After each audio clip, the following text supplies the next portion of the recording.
Hello everyone and welcome back to the Blues Effect. Blues speaking here, and I have a list that I'd like to share with you all that shows great game in the second chance format. I placed it highly on my tier list as tier 1 to be very competitive.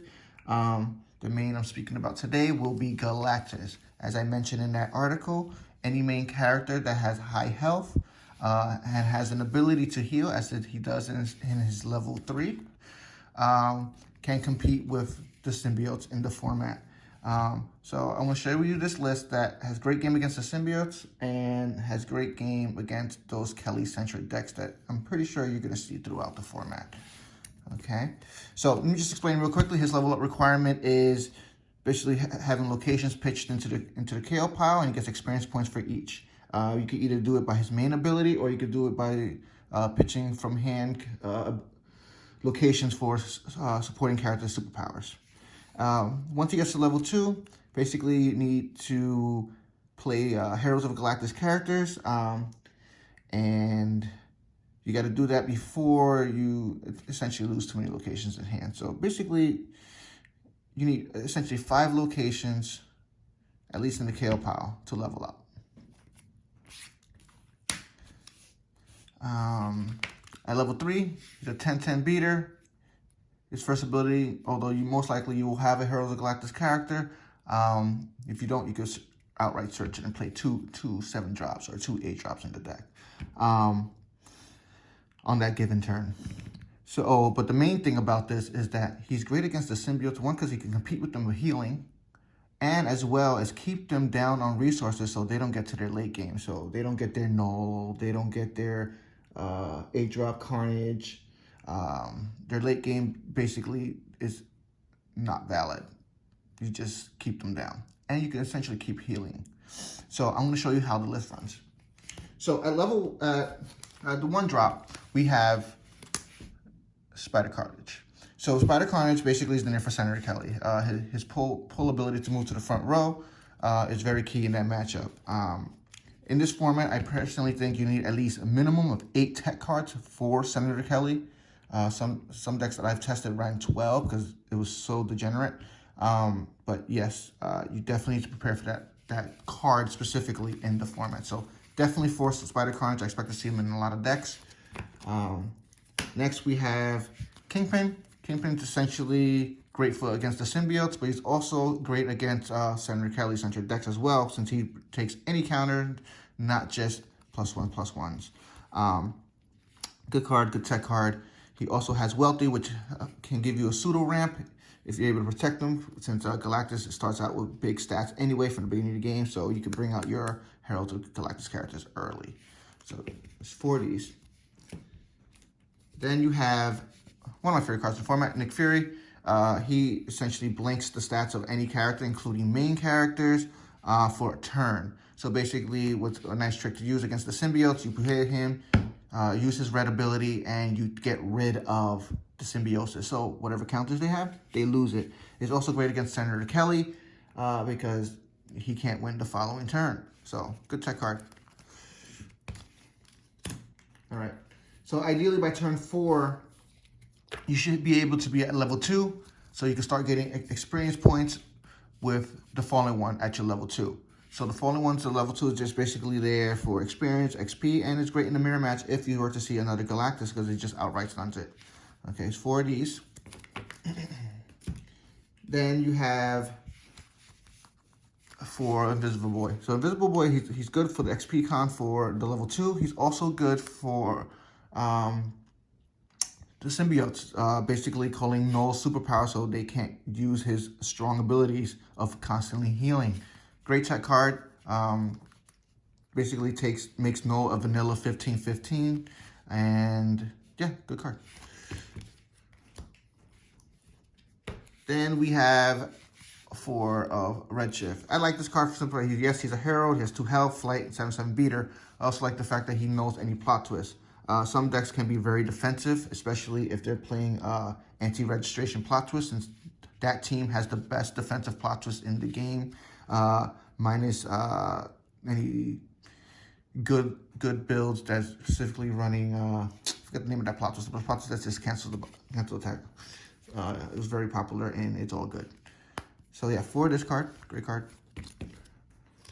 Then we have 4 Anti-Venom. What I like about Anti-Venom is, I know in Carnage decks and in Venom decks, or any of the symbiote decks in general, they like to play Terrax, the 7-drop, to make their counters big. This deck isn't building on counters, it's building to remove them. So ideally removing them, or if you want to play a Terrax, you're just going to have a Terrax war of gaining counters, doubling them over and over and over again between the 2 decks. So instead of giving the option to symbiote decks to run Terrax and abusing it constantly, countering back and forth of the gaining counter war or stealing counter war, as it may seem, just removing it is just outright better, in my opinion. Also, his stats are better than most of the symbiote mains, just the base stats alone. So it's just a nice wall to stop them from getting counters. His removing of counters happens on offense and defense. So good tech card, really neuters the game plan of the symbiotes in the format. Then we have my favorite card in the format. This guy's like in almost all my decks. Monarch.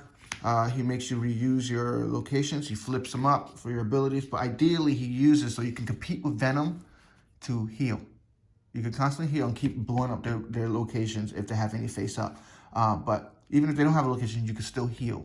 So he just keeps, you have your own pseudo heal loop, just like Venom. So you can compete with them.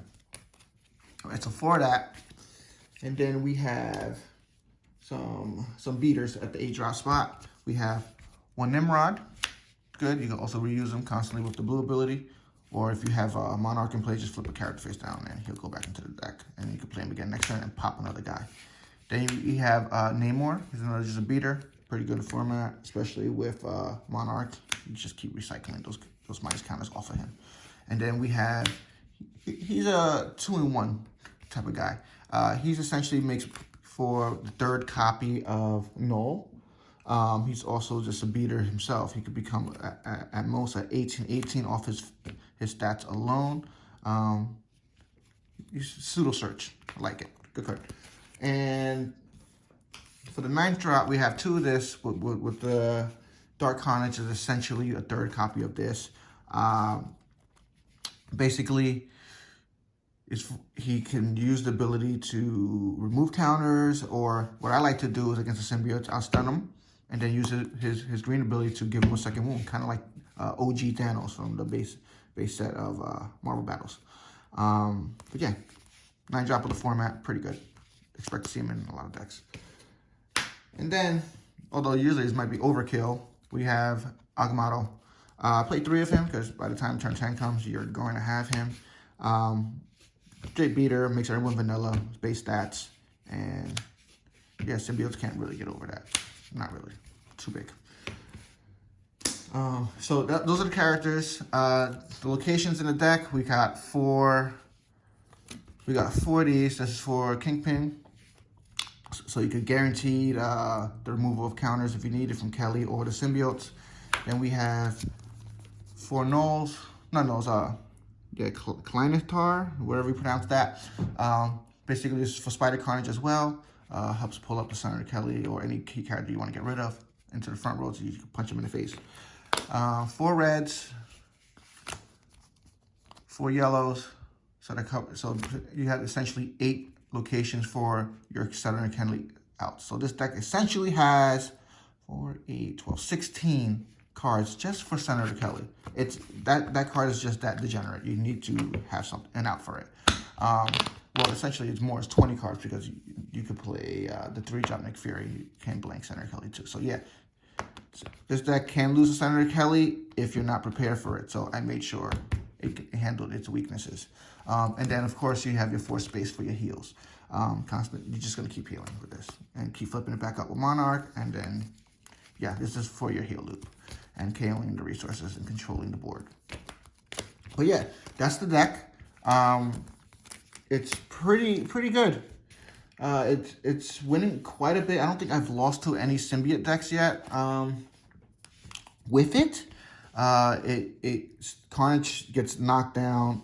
It can out heal Venom, but then eventually Venom doesn't pass turn 7 usually on the resource count, so it just wins. Well, that's the deck, guys. I hope you enjoy it. Test it out. Tell me if you like any changes for recommendations for it. But that's it. Good luck in your testing, and I'll have more to show you later on. All right, blues out.